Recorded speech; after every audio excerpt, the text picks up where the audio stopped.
நம்மளுடைய Mangalya city project வந்து பாத்தீங்கன்னா ஆவடி காமராஜர் நகருக்கு அடுத்ததா லொக்கேட் ஆயிருக்கு. இது நம்ம லேஅவுட் வந்து பாத்தீங்கன்னா சிஎம்டி அண்ட் ரெரா அப்ரூவ் டோட்டலா ஒரு 15 ஏக்கர்ல நம்ம வந்து ஃபார்ம் பண்ணியிருக்கோம். ஃபேஸ் 1 வந்து ஒரு 10 ஏக்கர்ல 180 பிளாட்டா பிரிச்சிருக்கோம். அதோட கண்டினியூட்டியா ஃபேஸ் 2 வந்து ஒரு 4.5 ஏக்கர்ல ஒரு 83 பிளாட்டா பிரிச்சிருக்கோம். நம்ம ப்ராஜெக்ட்ல மினிமம் பிளாட் சைஸஸ் வந்து பாத்தீங்க அப்படின்னா 700 ஸ்கொயர் ஃபீட்ல இருந்து ஸ்டார்ட் ஆகி ஒரு 3000 ஸ்கொயர் ஃபீட் வரைக்கும் பிளாட் சைஸஸ் வந்து அவைலபிளா இருக்கு. ஸோ நம்ம சைட்ல மெயின் அட்வான்டேஜஸ் என்ன அப்படின்னா உங்களுக்கு ரோடு தாங்க.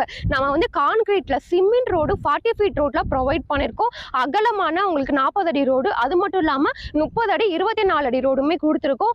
சைட்டை சுற்றிலுமே உங்களுக்கு compound wall 24/7 security with CCTV camera, solar LED street light வந்து கொடுத்துருக்கோம். நம்ம மங்கல்யா சிட்டில ஒரு 700 ஸ்கொயர் ஃபீட் நீங்க லேண்ட் எடுக்கிறீங்க அப்படின்னா 20 லட்ச ரூபாய் வருது. சிங்கிள் பெட்ரூம் வீடு வாங்குறீங்க அப்படின்னா 35 லட்ச ரூபாய் வருது.